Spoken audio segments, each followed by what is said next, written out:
definitely computers figure in our future. I mean, I wasn't joking when I said drugs and computers are migrating toward each other. I can imagine a world, and this is not the ultimate world by any means, a world 5, 6, 7 years in the future where the equivalent of today's advanced Macintosh would be something you glue on your thumbnail and communicate with that way. And, beyond that lie, enormous computational and data accessing abilities that may be accessed through implants. We're going to have to decide, how much of the monkey we want to take with us into the future.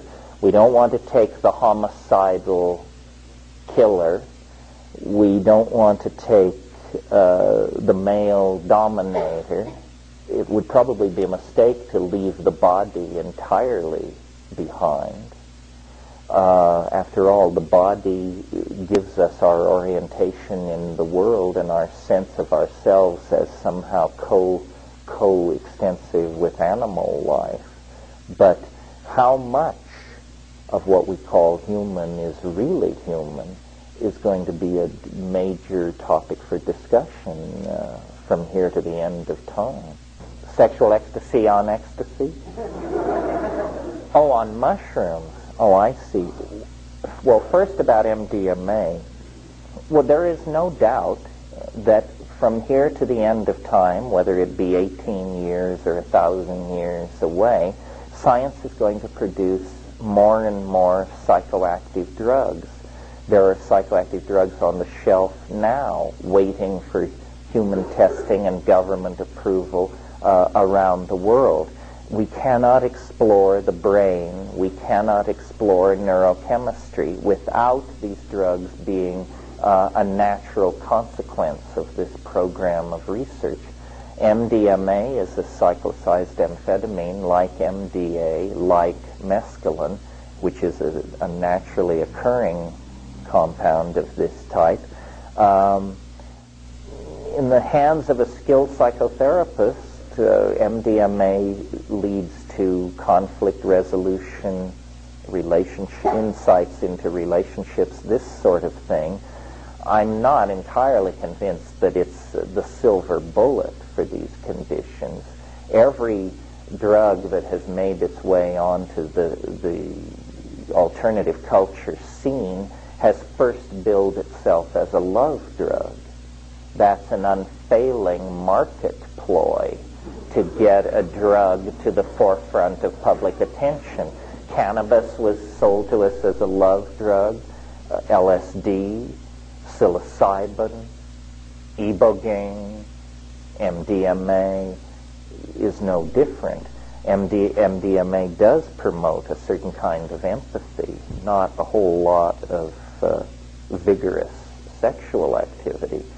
In terms of what dose of psilocybin leads you into a sexual rather than a visually acute or visionarily ecstatified situation, I would say for a 145-pound person, probably 2 to 3 grams is this agitated, sexually active, or if no sex is happening, maybe dancing and drumming. In other words, thoroughly aroused, busy, active dose. As the dose rises, activity slows, and finally you just want to sit down, and then finally you just want to lay down, and then you're into the other phase. Behind you, there was another question. This is the flying saucer debunker. And isn't he the one who said that he was the CIA guy for a long time? Well, this is slightly off the track, or might seem to some people to be slightly off the track. I don't know William Cooper's book. I regard that whole flying saucer thing as a civil war in a leper colony. But I do think, having been, like probably most of you, very interested in flying saucers from the time I was a kid, and I grew up when it was all happening, a couple of years ago, I accepted an invitation for the first time to go to a flying saucer conference. If you've never been to one and you're interested in flying saucers, go.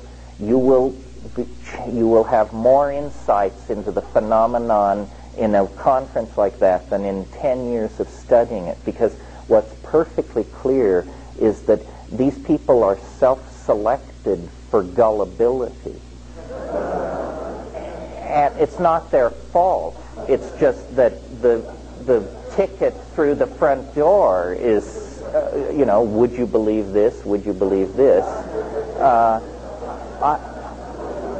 I think probably what happened, historically speaking, is that, in 1947, when the first UFOs were seen, it was a weird world. The explosion of the atom bomb, the work toward the hydrogen bomb, people didn't know. Einstein and Truman and all this, they didn't know what it really meant. If they thought that it is conceivable that the solar system is monitored, and it is conceivable that this is the switch which turns on the monitor and brings attention. I mean, they were in awe of the atom bomb, and they realized they were tampering with cosmic forces. And then, at this moment of cosmic awe and realization of tampering, they begin to get reports of spacecraft entering the skies of Earth and interacting with human beings. Well, what they did, the CIA had just been founded in 48 and so forth and so on. What they did is they put a lot of time and effort into infiltrating all these groups that claimed knowledge of what was going on. And as a survivor of the New Left, I can tell you, when the government gets interested in infiltrating, I mean, two out of every 3 members of SDS was a government informant at the height of its membership. So I believe that what happened was these flying saucer groups were massively infiltrated by the government in the course of its pursuing its constitutional obligation to maintain the public welfare. And by 54 or 55, the government was perfectly convinced that whatever flying saucers were, they did not pose a threat to the integrity of the air defenses of North America. And that was their real concern. But bureaucracies are weird creatures. They really exist only to perpetuate themselves. So at some point inside these agencies, they must have had to face the fact that they had massively infiltrated a bunch of very flaky people, and now their choice was to either end the program, tell the budget people that no, they wouldn't be needing that $10 million this year, or keep going with it, because they now had a group of people self-selected for gullibility. And that group of people became the victims of every chemical experiment, weird technology, propaganda experiment, and so forth and so on, because their friends and relatives had already written them off as completely untrustworthy. Who would believe them, no matter what story they told? So I really felt I was among severely damaged people, and it wasn't their fault. It's that they had become part of something that had become part of something that had become part of something, and they never really had a fighting chance. Do strange lights haunt the skies of Earth? You bet their booties they do. But the flying saucer cults are a social phenomenon and largely unrelated to whatever this anomaly is. Yeah. No, I think it would go the other way, that we're moving toward a time when our technology is indistinguishable from us. In other words, I don't want us to all turn into 7100 80 AV. That doesn't seem like a good idea.